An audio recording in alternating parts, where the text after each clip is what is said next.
See how much better this is? Hey guys, so today I am answering your Twitter questions. For those of you who are new to my channel, this is probably about the third video that I've done where I've taken to my Tumblr or my Twitter, usually Twitter now, to answer a bunch of subscriber questions. So a bunch of you have submitted your questions to the hashtag AskClaire, and I've gone through them and tried to pick out ones that I've never answered before, or the ones that I found particularly interesting, and I'm going to answer them for you today. If I didn't answer your question in today's video, it's possible that I answered it in a previous video already, so just in case, I will link those videos down below for you guys so you can check it out if you're interested. Growing up, what was your dream job? I hope it was something crazy like becoming a secret agent.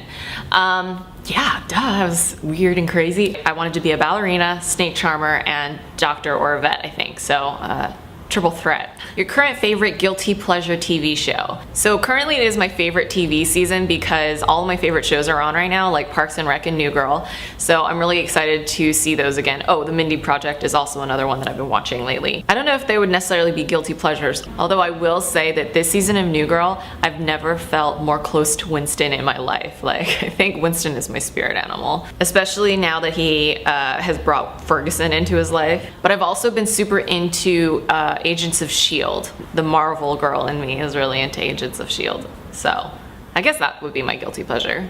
You know a lot of languages, but have you ever tried learning or practicing Korean? The only Korean that I know is hello and thank you, and I'm not even gonna say them because whenever I've said it in front of my friends who speak Korean, they laugh at me because apparently I sound very American. I probably would butcher the language. I am super interested in learning the language though because I do eventually want to visit Korea and be able to have at least like mild conversational Korean in my pocket, but I don't know when that's gonna be, and I don't know how that's gonna happen necessarily. I haven't researched it too much, but I definitely have the interest of learning and speaking Korean. What was your very first job? How old were you and did you like it? My first paying job was working at a bakery slash cafe. So I got paid, I think $6.25 an hour in order to serve breakfast pastries and make coffee. And as far as like whether or not I liked it, it was okay. I liked making coffee drinks, and that's actually how I learned how to like decorate cakes and stuff like that, so that was pretty cool. It didn't last very long though. I ended up getting a better job through a family friend later. Has there ever been a time when you doubted what you were doing or what you wanted to do? How did you move past it? I think it's totally natural for anybody anywhere to question what they're doing at any given point in time.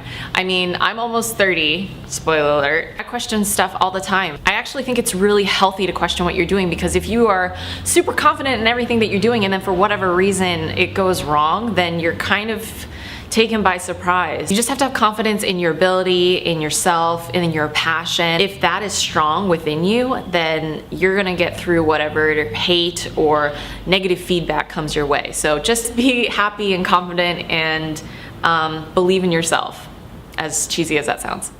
What are 3 things on your bucket list? Oh man, okay. Lately I've just been really wanting to travel. Like, I have the travel bug really bad. Definitely want to make a trip out to Asia and just kind of like tour Asia and, you know, eat street food, you know, all that kind of stuff. Although I've traveled a lot when I was younger, Asia is one of those places that I didn't really get to explore, so I really am looking forward to doing that one day. As well as Australia and New Zealand. I haven't been down there yet. I think those are the 2 major continents that I haven't really explored yet, so those are definitely on my bucket list. I think like most people, ideally one day I want to get married and have kids, or maybe just one kid. One kid and a dog and a cat. But yeah, I just haven't met the right guy yet. You know, one day. I'm not too worried about it. And I think I'd just like to be successful in my own right, just happy and successful and content in my life is in general what I wish for myself and anybody else. So those are probably my 3 things. I don't want to do anything like jump out of the plane. I really have no desire to do that. I think those are my things. Travel, live a happy life in general, and be with the man I love. So that's cheesy. What a chick. Okay. Are you planning on having a meetup in Asian countries, such as Singapore maybe? That kind of ties in with, I guess, what I just said. Ideally, yes, if I ever travel to Asia, I would love to do meetups wherever I go, but I don't know when that's gonna be, when the opportunity will kind of come up. Obviously, I've just moved into a new apartment, so my priorities are kind of in the apartment versus, you know, leaving the apartment.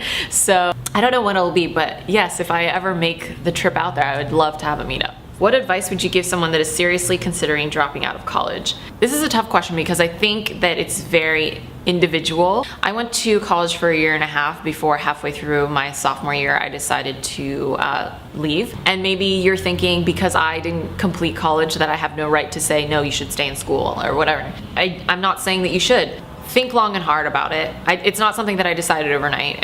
I actually wasn't sure that I wanted to go back my sophomore year, but I did go back my sophomore year and gave it some time in order to really make that decision. Just because my experience kind of worked out in a way doesn't necessarily mean that it works for everyone. This kind of, I guess, ties back to the first question that I answered, which is like, you know, what do you do when you question something? How do you get through it?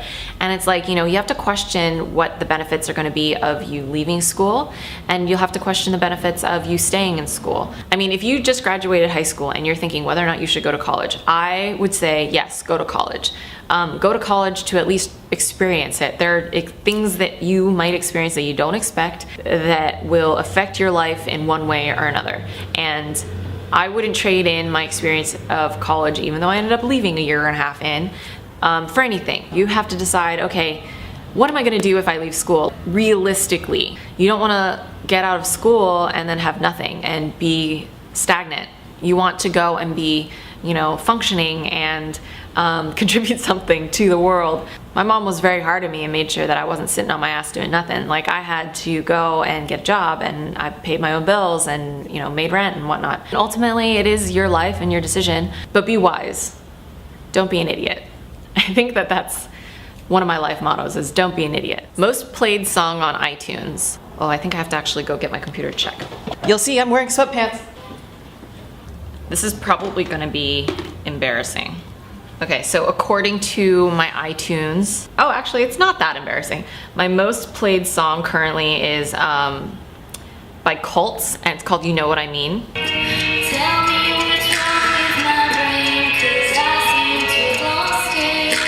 That's one of my favorite songs, actually.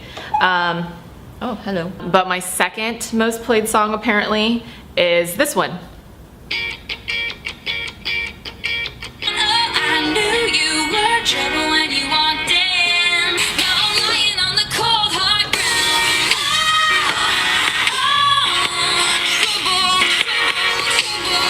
Okay, that's gonna be stuck in my head for the rest of the day.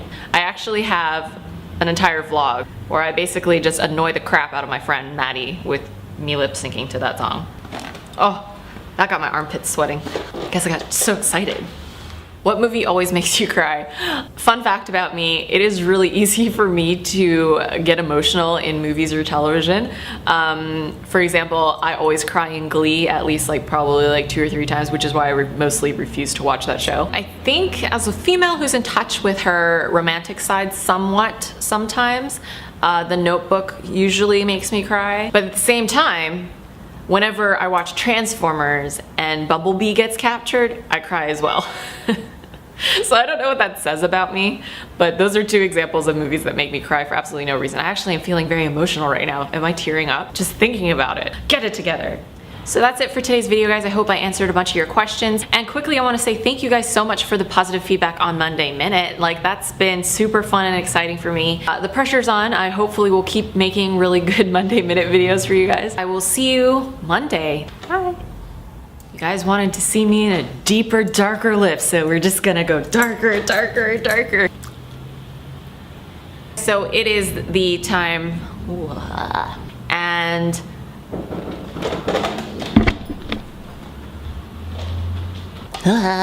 package. I feel like dust particles. I hate it when it gets stuck like that. I don't typically wear such a dark lip, so it's a little weird. Come on! Feeling very out of practice.